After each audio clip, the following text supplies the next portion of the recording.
Good morning mga mamis! Panibagong araw, panibagong gawa nyo naman yung gagawin natin ngayon. Ngayon, kasi mainit sa labas, maglalon mower ako.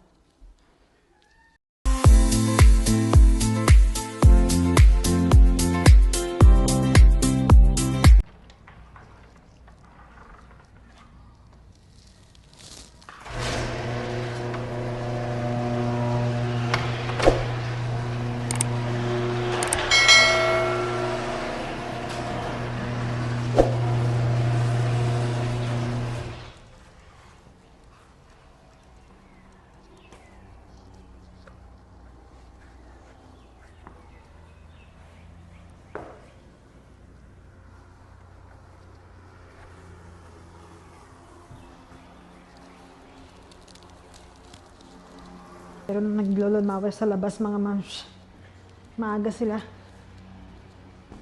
Eh ako, marami pa akong ginagawa sa loob kayo. Yan, okay na to.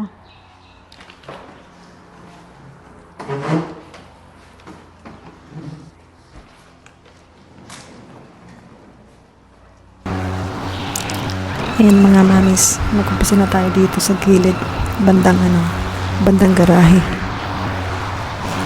Dito sa kabila, nag-lawn mower din, pero mas maaga silang nag-umpisa kaya mas maaga silang matatapos. Tapos ito, bandang likod ng garahe. Hanggang dun sa may bakod, yung may bato, yung ang parang muhon. Ewan ko dito parang wala silang muhon. Yung bakal, yun lang itutusok sa lupa. Tapos lagyan ng tela na may kulay para alam mo kung saan banda o hanggang saan yung pagmamayari mo yung lupa.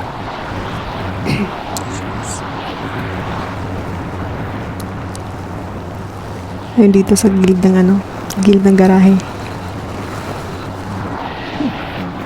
Medyo malawak din dito.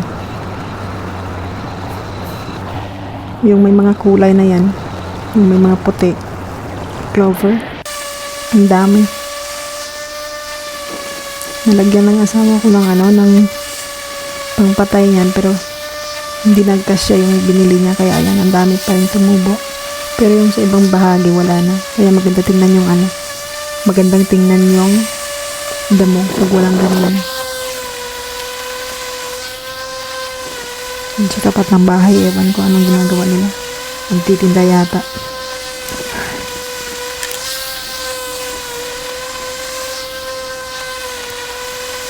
Magandang tingnan pag na siya. Magandang tingnan pag matapos mo nang ikat lahat ng damo na mahahaba. Tingnan nyo yung apple ko, 2 puno. Bago pa lang yan. Pag hindi na-sprayan yan, nauubuhin talaga ng usa, ng deer. Kaya yan, medyo kalbo. Minsan nakakalimutan ko.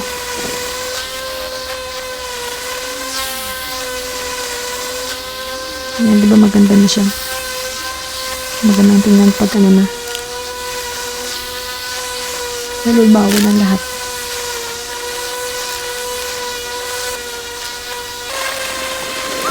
Tapos dito banda, sa kabilang gilid, may sala. Dito ang mas malawak. Tapos medyo rin yung lupa. Hindi pantay. Malawak dito. Yung mga bahay dito ang lalaki. Palakihan ng bahay dito sa subdivision na to. Pero yung bakuran namin, ewan ko ba bakit ang lapad-lapad. Tapos walang mga tanim. Doon sa harap, hindi ko na napakita. Pero tapos ko na kanina yung sa harap. Sa harapan talaga ng bahay, malapad din. Buti nga natanggal na yung puno na malaki doon. Kasi dati nung pagbili ng bahay, may puno na sobrang laki. Ang pangit tingnan, buti na pinatanggal ng asawa ko. Tapos yung sa kabila naman sa may garahe, may puno rin doon. Pero namatay. Kaya pinatanggal na.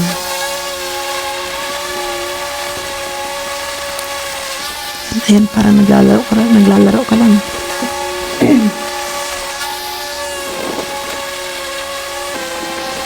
Mahirapan siya pag nasa ano na. Mahirapan siya pag ganyan mo hindi pantay ang lupa.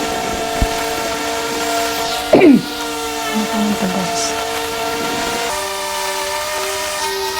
Madali lang naman siya yan. Yung lumawi, madali lang naman siya kasi may pinipindot siya na kusang malakad. Hindi mo na kailangan itulak ng napakabongga, diba? Yung dating lumawi namin yun. Yun ang talagang itutulak mo. Ito mabilis lang kaya kahit malawak yung mo, bakuran. Okay lang kasi napakabilis niya. Bilisan mo lang din paglakad. Kasi kung hindi, hihilahin ka nung ng lawnmower. Ito pa, sa na to, sa bandang likod ng sala, sa likuran. Ayan, na yan. Napakahirap dito. Kasi yung lupa, hindi pantay. Ang tawag doon, bakilid. Ayan mga moms. Dito na lang ang side. Simula dyan hanggang doon. Malawak-lawak pa. Ganito kalaki ang bakuran namin. Hindi ko matapos-tapos ng 2 oras. Yan. Hanggang doon. Sa may bakod na yun. Tsaka hanggang doon sa may puno ng kahoy na yun. Mahirap dito sa likod kasi paakyat. Tapos sobrang init pa ngayon. Tara, tapusin ko na to para wala na. Para matapos na.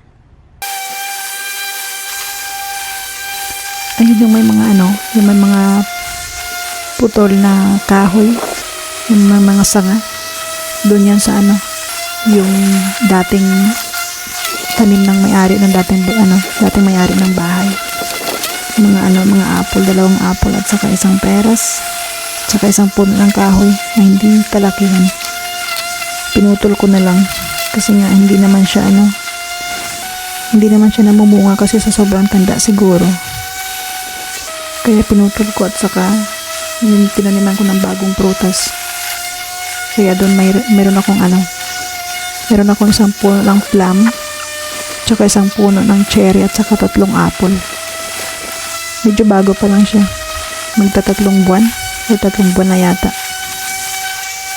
Yung cherry ko sana mamunga yan kasi walang partner.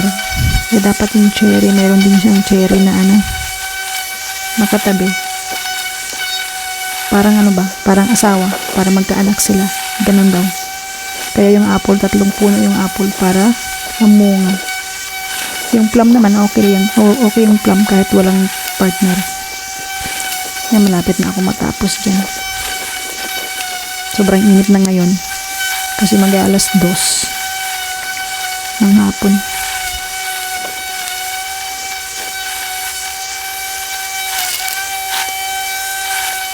Yan mga mams, tapos na. Sobrang hirap talaga dito sa taas. Lubak-lubak. Bakilid pa. Yan mga mams, tapos na. Grabe kainit.